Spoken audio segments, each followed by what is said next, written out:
എന്താണ് അതിന്റെയൊക്കെ ഉദ്ദേശം? അതിന്റെ പുറകെ വരുന്നു കെ ഫോണിനെ പറ്റി അറിയണം. എന്താണ് കെ ഫോൺ? നാട്ടിലെ യുവാക്കൾ താല്പര്യപൂർവ്വം കാത്തിരിക്കുകയാണത് യാഥാർത്ഥ്യമാകാൻ. നാടിന്റെ യുവതയുടെ പ്രതീക്ഷയാണത്. കേരളമാകെ സകല വീടുകളിലും സകല സ്ഥാപനങ്ങളിലും ഇന്റർനെറ്റ് കണക്ഷൻ ഒരുക്കി കൊടുക്കുന്നു.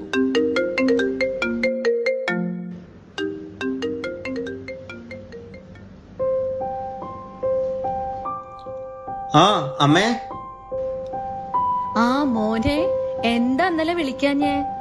സാലറി കിട്ടില്ലമ്മേ. 2 മാസായില്ലേ മോനെ ഇപ്പൊ ശമ്പളം കിട്ടിയിട്ട്? ഇന്നലെയും കിട്ടിയില്ല അല്ലേ?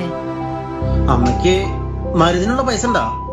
എന്റെ കാര്യം ഓർത്ത് നീ വിഷമിക്കേ വേണ്ട മോനെ.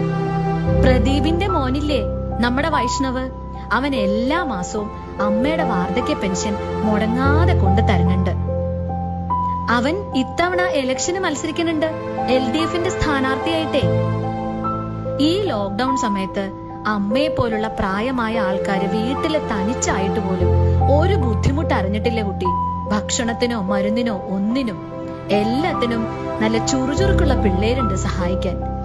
ഇത്തവണ കൂടുതലും LDFന്റെ സ്ഥാനാർത്ഥികളായിട്ട് നല്ല മിടുക്കരായിട്ടുള്ള പിള്ളേരാ.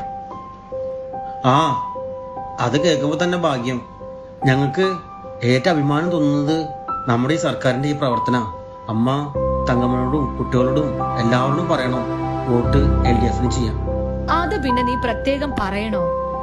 ജനങ്ങൾക്ക് ഈ സർക്കാർ ചെയ്യുന്ന എല്ലാ സേവനങ്ങൾക്കും ഓരോ വോട്ടും LDFന് തന്നെ ചെയ്യണം. പിന്നെ നിന്നോട് ഞാൻ പറഞ്ഞിട്ടില്ലേ, എത്രയോ മാസായിട്ട് റേഷൻ കടയിൽ നിന്ന് സൗജന്യമായിട്ട് കിട്ടുന്നുണ്ട് സാധനങ്ങളെന്ന്. ആളും അർത്ഥമായിട്ട് കൂടെ തന്നെ ഉണ്ടല്ലോ നമ്മുടെ LDF സർക്കാർ. പിന്നെ മോനെ, നീ അറിഞ്ഞില്ലേ, നമ്മുടെ വിലാസിനി, അവൾക്ക് ലൈഫ് പദ്ധതിയില് വീട് വെച്ച് കിട്ടി. അവളെ പോലെ എത്ര പേർക്കാ ആ ലൈഫ് പദ്ധതി ഒരു അനുഗ്രഹമായെന്നറിയോ? അവരുടെയൊക്കെ ഒരു സന്തോഷം കാണണം. ഞങ്ങൾ ഇവിടെ ഇരുന്ന് ഇത് കേൾക്കുമ്പോഴാ ഞങ്ങൾക്ക് ഏറ്റവും സന്തോഷം. നമ്മുടെ സർക്കാരിന്റെ ഈ പ്രവർത്തനങ്ങൾ കാണുമ്പോൾ അമ്മ എല്ലാവരോടും പറയണം, LDF സർക്കാരിനെ വോട്ട് ചെയ്യാം തന്നെയാണ് വ്യക്തമാക്കാനുള്ളത്. ഞങ്ങൾക്ക് ഈ നാട് ഏൽപ്പിച്ചു തന്ന ഉത്തരവാദിത്വമുണ്ട്. ആ ഉത്തരവാദിത്വം 2016 കേരളം എന്തായിരുന്നോ അവിടുന്ന് പുറകോട്ട് കൊണ്ടുപോവുക എന്നുള്ളതല്ല, അവിടുന്ന് മുന്നോട്ട് കൊണ്ടുപോവുക എന്താണ്.